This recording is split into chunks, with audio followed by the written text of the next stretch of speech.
Okay, kyemmanyi obwedda buli omu alinda kuwulira official statement okuva eri famire ya Alex Waiswa Mufumbiro eyafiiriddwako mukyala we mu kiro ekyakeseza olunaku olwaleero. Bassebo ne bannyabo, omulongo Kato muganda wa Alex Waiswa Mufumbiro avuddeyo n'ayogera ku kufa kwa mukyala waabwe Edith Katende Mufumbiro eyafudde nga Alex Waiswa Mufumbiro akyali mabega wa Mitayimbwe Ruzira. Muganda we kw'ossa ne Secretary General w'ekibiina kya National Unity Platform bavuddeyo okutangaaza ku nsonga y'okufa kwa mukyala waabwe oba kwa Comrade Edith Katende Mufumbiro. Era njagala owulirize ebigambo bino okuva ewa muganda wa Alex Waiswa ng'ayongera otubuulira ku n'enteekateeka y'ebyokuziika. Katukomewo.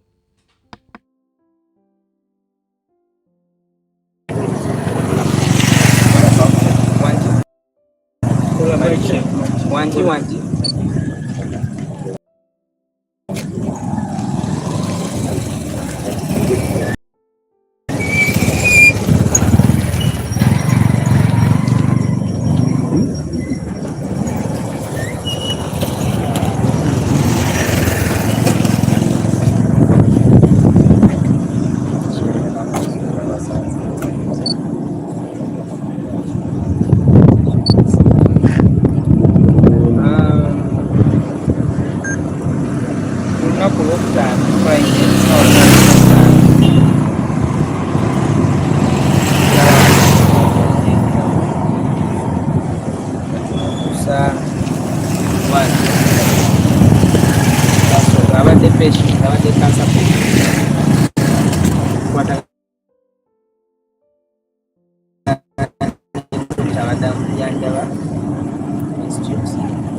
abadwali bangi nnyo okugamba abatagonya awo okumuza ku Platinum Hospital era nawo abadde oli badokita balaba buli kati so netumutwala awo asobola okweyongerayo mu maaso era okulaba ekigenda mu maaso naye amazeewo Friday twabamwatinga Friday night sita twagimalaawo leero obadde bukya ku ssaawa mwenda abanafu amawulire baddewo gansanze era ndi wendi area kodi y'eddwaliro muto wange n'abalala badde bamujjanjaba ne bankuira awo so tugatute bulungi kubanga agenze tubadde tukyayagala Mukyaddeko mubbe tegeeza mawulire agafunaatya era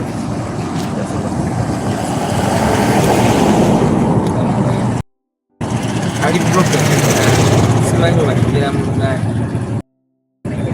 mumenyefu nnyo ddala mukyala wange mumenyefu nnyo ddala ekitasobodde kale kufuna omukisa mu kaseera kano mukwaba nga agenda okufa olaba omukwano okubeera naye n'okumusiibula nga baawe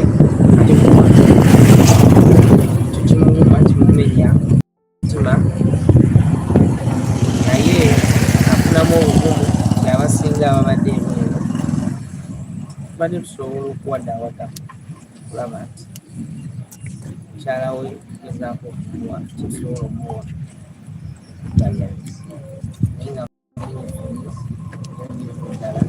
ate n'ekisinga obukulu nti nakyogedde abadde mukama wange n'agamba n'olunaku lwe bagamba yali parade bennyininyini balina information nti yali Cancer Institute ng'agezaako okujjanjaba mukazi we era olwo olunaku lwobwo lwe bagamba mu kusaba nti yeeyimirirwe aze abagamba nti ayagala kujjayo kujjanjaba ki mukazi we. Cancer mwena mumanyi twali tutambuddeko nga tulowooza nti tuwangudde, naye era tulowooza nti baamuleeta wano eyo yali betse ddala omukyala aba n'ebintu bingi ziyinza okuba muganda wa Waiswa, naye yagamba omwami we kimuluma nnyo nti kale n'omusango gwe bamusibira teyagukola ki, kale tetugukola nti musango, naye kale ne kyebagamba kyeyazza teyakola ki, ate ng'ekimuluma agamba nti n'okumanya nga bakola ki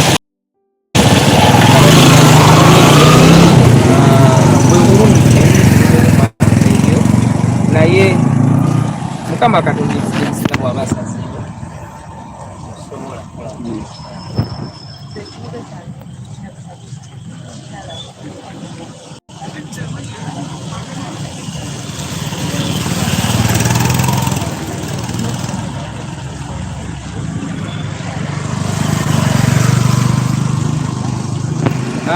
Obulwadde amaze nabo okubutegeera kikoze ebbanga tomanya, nawe oyinza okuba olina nga tomanya. Sorry. Ebbanga amaze n'obulwadde ebbanga nsa lya myaka teresa naye twategeera nagibadde emyaka baawagezezzaako nyo nga bwasobola alabye nga kugu abajjanjaba breast cancer mu Uganda n'ebweru, era twali tutuuseeko ekiseera nga tulowooza tuwangudde, naye Mukama nazalira kize kirala kibadde kya myaka afudde alina emyaka 40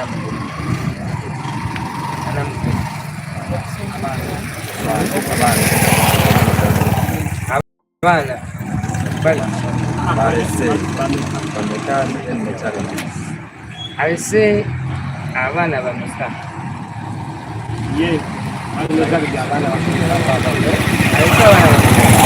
sagala abantu abamanyi bamumanyi ng'omuzadde kiyinza okunemerera okuba nga abaana balese sawa kubanga abaana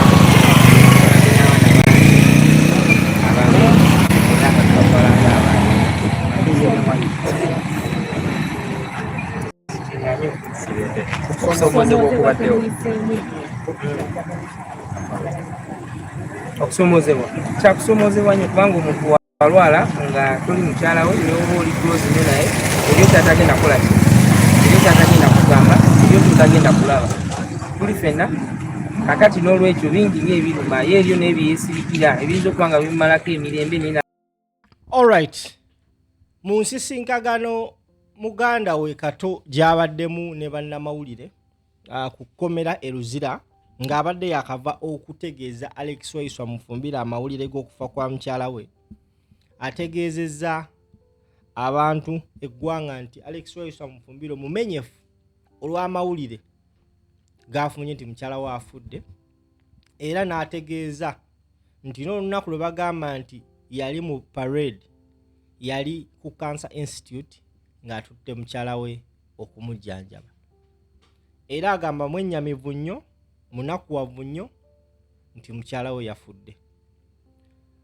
Okusinziira ku bakulembeze obukulembeze bwa National Unity Platform, Secretary General w'ekibiina David Lewis Rubongoya naye avuddeyo okwogera ku nsonga ya Alex Waiswa mukyala oyo ngaye era wabadde ne muganda we Kato kosi awo ku Eruzira.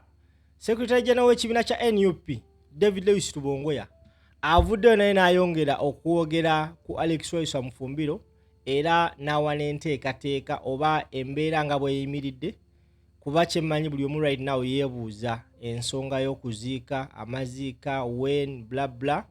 Wabula SG Secretary General David Lewis Rubongoya bw'abadde naye ayogerako ne bannamawulire, awo wennyini nnyini ayogedde bw'ati. Njagala owulirize ate era tukomewo tovaawo.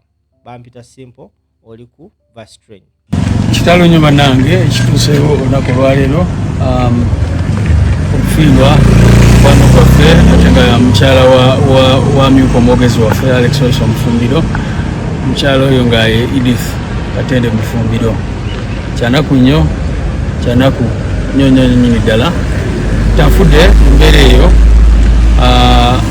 kuba nti baawe ali mukomera ku bisangosango ebitategerekeka. Buli omu yenna mu ggwanga akimanyi nti bino byafuzi nga Kato bwagambye Waiswa teyali ku kitebe e Makerere wewali omukolo gwe boogerako nti gwali gwa drilling part of course tugamba nti tegwali musango nakibe na byonna naye ne bwe wali badde oyagala okusaako omusango wakiri omuntu yali baddewo ku mukolo ogwo naye Waiswa yali taliiwo nga bwe muwuliddeko olunaku yali agenze ku Cancer Institute ne mukyala we naye Regine nemukwata nemusibako ogwo omusango ng'abalala bonna bezekwata bwe bakufuna nga tebalina musango bwe bakuteekako bakugata kwabo ne bagamba nti wadrilinga bumenyi bw'amateeka. Ffe kituvumirire nnyo naye ndoa kino kitulage nti abantu abatufuga tebalinamu kabuntu balinga abatalina mitima balinga ensolo. Waiswa abadde buli kiseera kyonna abadde akabirira abalamuzi wadde omulaba wanjaga ng'agamba njagala kufuluma lino ekomera nsobole okulabirira mukyala wange okumujjanjaba. Unfortunately mugiraba embeera mukyala wafudde nga Waiswa akyali mukomera. Kakati tuvuddeyo kumulaba amazima agali nti amenyese nnyo olw'okufiirwa omukyala we. Era ekigambo kyasinze okutugamba nti ekisinze okumuluma nnyo okuba nti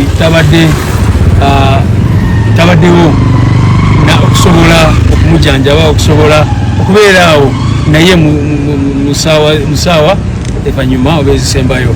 So kimulumye nnyo ekyo naye era ng'ali strong amanyi nti bino byalimu teri musango gwonna gwe yazza oba gwazizza akimanyi bulungi nnyo nti ali innocent kikumi ku kinaakyo. So kyanaku of course naye abadde agamba obutali bwenkanya era ali agamba nti obaoliawo singa yaliwo yanga omusajja obaoliawo yali baddewo byasobola okukolera mukyala we era mukyala we abadde atugamba abadde ajja wano n'amulaba naye ng'okusingira ddala mukyala we yali agadde kosabeere naye. Ffe kyobola tuvumirira bino bikolererawo kuba kati Waiswa mukyala mukwatawo museeya naawe tawozesebwanga tebaleetanga na mujulizi n'omu ogamba nti Waiswa wakola guno omusango wakola ki just bali eyo ku nsonga z'okunyigiriza Museveni okubeerayo n'awulira nga musanyufu nti aba NUP balinako obuyinza sobola obbasiba ne basigala eyo ne bafiirwa abantu ne bakola ki. Era tumulabye wamu ne muganda waffe akireewo mukimanyi taata we yafa nga ali mukomera ekitalya mu kalulu kali akaggwa naye ne bwetwogerera ali mukomera yavaayoko ne bamuzaayo era n'avaayo ne bamuzaayo ebbanga lino lyonna tubadde wamu ne Edi n'abalala naye ekyo kyonna kikulage nti bino byetwogerako si bya kuzanya bya ddala kubanga obulamu bw'abantu bugenda kati akiri abadde atugamba nti waliwo n'omuntu omulala sengawe gwafiiriddwa ng'ali mukomera neera. So bano abantu abatufuga bali badde munako obuntu naye okusingira ddala ekitongole kiramuzi kubanga bano bo abalujimu bwe bakutte omuntu nga talina musango nga bali mu byabufuzi byabwe ekitongole kyali badde kiyimirirawo wakati nekisala amazima kyali badde ekitongole kiramuzi naye ekitongole kiramuzi kati bawaiswa abo bakapulayingira beyire emirundi egisuka 4 naye nga omulamuzi agenda kubawa beyire eyo. N'olwekyo olunaku olwaleero era Comrade Waiswa oluvannyuma lw'okufuna amawulire gano azeemerera n'agamba kakitege ku record awandiikire saabalamuzi w'eggwanga lino era amusabe nti etteeka ligobererwe waakiri aweebwa omukisa tasobodde kujanjaba mukyala we naye Kristo aweebwa omukisa okusobola okuziika mukyala we. Of course kitalo nnyo bannange ekituuseewo olunaku olwaleero. Ssaabawandiisi w'ekibiina kya National Unity Platform David Lewis Rubongo yaye ne muganda wa Alex Waiswa Mufumbiro Kato bagenze e Luzira okutegeeza Alex Waiswa Mufumbiro amawulire in person era ndowooza ebimu ku bigambo by'abagambye obiwulidde mawulire ga nnaku nnyo era ategeezezza nti agenda kuwandiikira Chief Justice w'eggwanga Uganda engeri gye bataamuganya kujjanjaba mukyala we at least bamukkirize abeere nga aziika mukyala we. Bangi nnyo abafudde abafiiriddwa ab'enganda zaabwe nga bali mu makomera ne batasobola baziika. But of course let's wait and see. Thank you so much for watching, ladies and gentlemen. This is Verse Train 256 Empire Online TV. Nkutegeeza nti Zaid Lighting Stores balina amataala balina ebikozesebwa mu masannyalaze byonna ebya buli kala. So gwe nawe nabyetaaze so tukubira ku namba zaffe ziri awo wansi ate tubeere nga tukwatagana. Mbeere bulungi, mweraba.